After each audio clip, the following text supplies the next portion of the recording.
Hi, I'm James Bernard with Propellerhead Software, and we're presenting to you today Recycle 2.1. Recycle is the software that most people would use when you want to take an audio file and be able to use it at any tempo without affecting the original quality of that audio file. What Recycle will do is it'll take that audio file and analyze peak transients. So, for example, take a drum loop. It'll look at that drum loop and it'll slice it up into a kick, the snare, the hat, the kick, the snare, the hat, so that you have individual slices of all those transients. And then when you change tempo, what it'll do is move those slices further apart, as opposed to stretching and changing the quality of the sound. We also have the ability to fill in the gaps that might exist if you do really large jumps in tempo, so that you don't hear any of the spaces between the slices. So here is how you use Recycle. It's a rather simple process. I have a drum loop here that I've loaded up, and quite obviously when you listen to this drum loop, it's not starting on the one and it's not turning around properly. It's not a proper loop.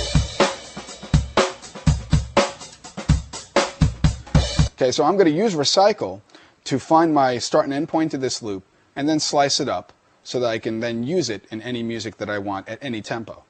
So what we're going to do is in Recycle here we have a sensitivity slider, and as I move that sensitivity slider up to the right, it starts to generate those hit points or those slices. The first one that you can see that just got generated is my start point. You can listen to it. And I'm going to want to have this loop start there. So I'm going to take my left position located here at the bottom of the screen, click on it and drag it to that slice. So I now have my start point. And then over here at the end, I know I had 2 extra kicks. So I'm going to take my right locator and drag that to the beginning of that first kick. So now when I listen to my loop,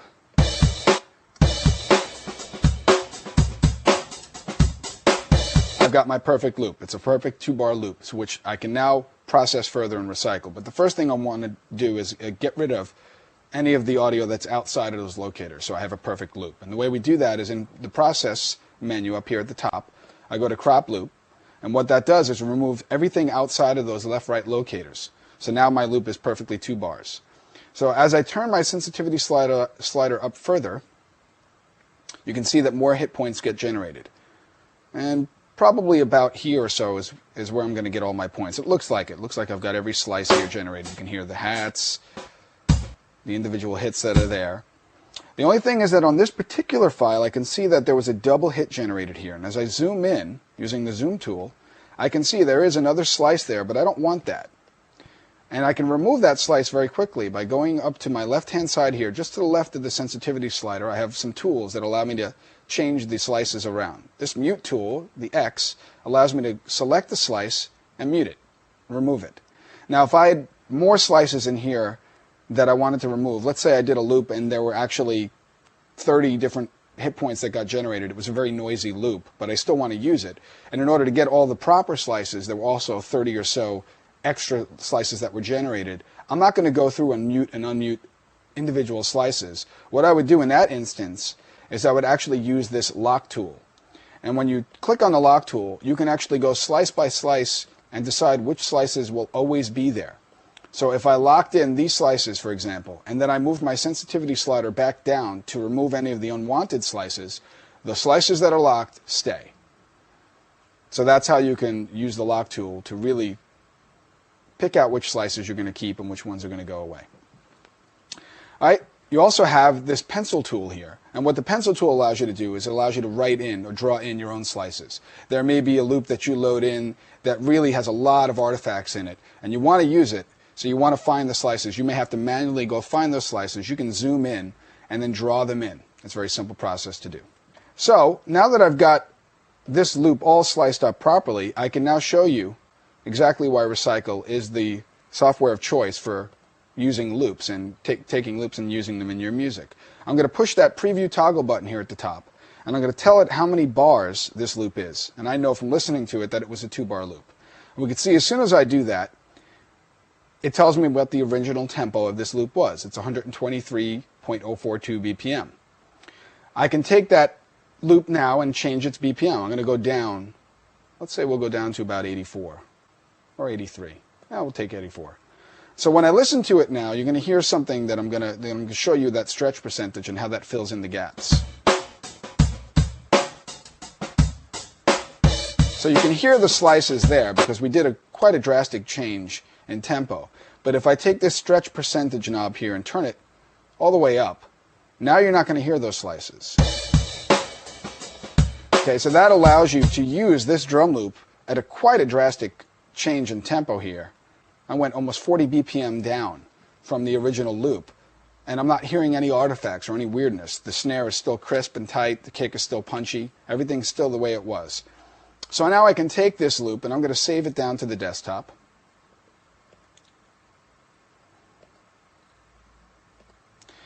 So I now can use it in Reason. I can take this drum loop and use it in my own music. I can also do the same process. It doesn't have to just be drum loops. Recycle will work for basically any audio loop that you have. So if you have a vocal part and you want to slice it up, you have a bass line, you want to slice it up. A lot of times what I do in my music is I play bass guitar. So what I'll do is I'll record myself playing a bass line, and then I'll take it into Recycle and take it and slice it up, and then I could use it in any song at any tempo. So in that way I can actually add a live bass guitar to Reason and actually be able to use it in any tempo I want. So here I've got another musical passage. Okay, and I want to take this and slice this up to be able to use this. So as soon as I turn my sensitivity slider up, this one's fairly defined as far as where the start points are for each one of these hits. So it's a pretty simple slice and recycle. And now again, I'm going to go to my preview toggle, tell it the bars, turn my stretch percentage up, and bring my tempo down.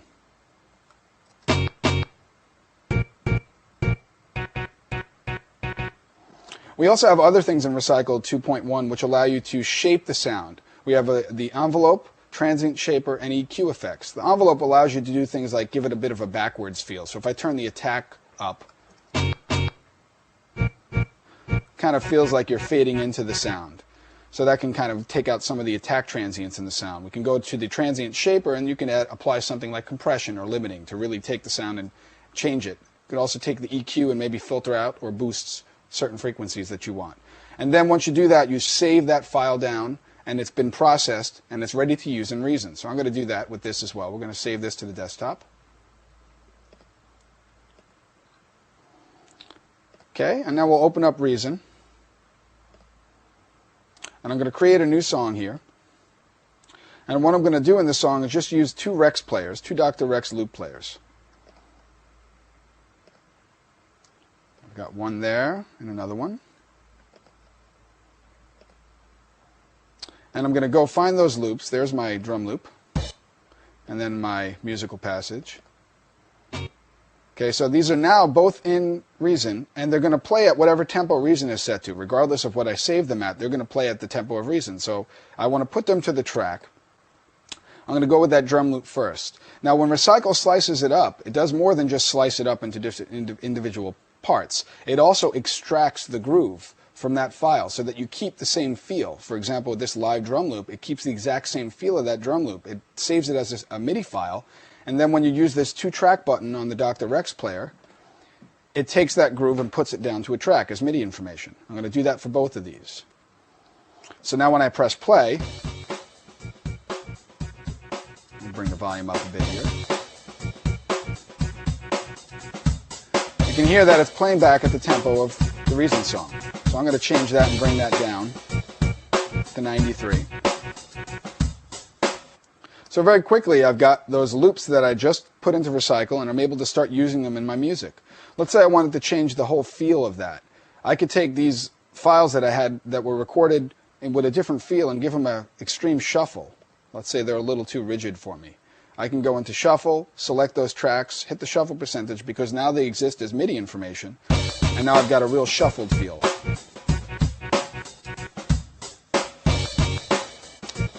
Okay, so very quickly you're able to take a file that you put into Recycle and use it in your music. And I've actually got a little demo song here. It's a little 8-bar thing.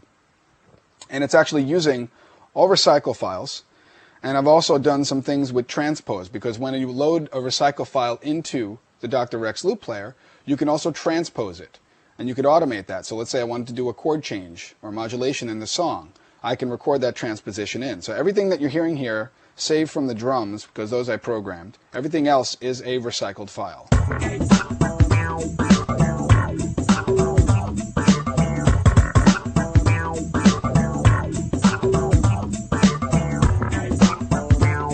So there's the transposition there.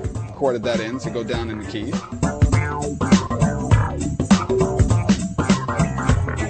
Okay, so that's how Recycle 2.1 can really open up your musical experience with Reason.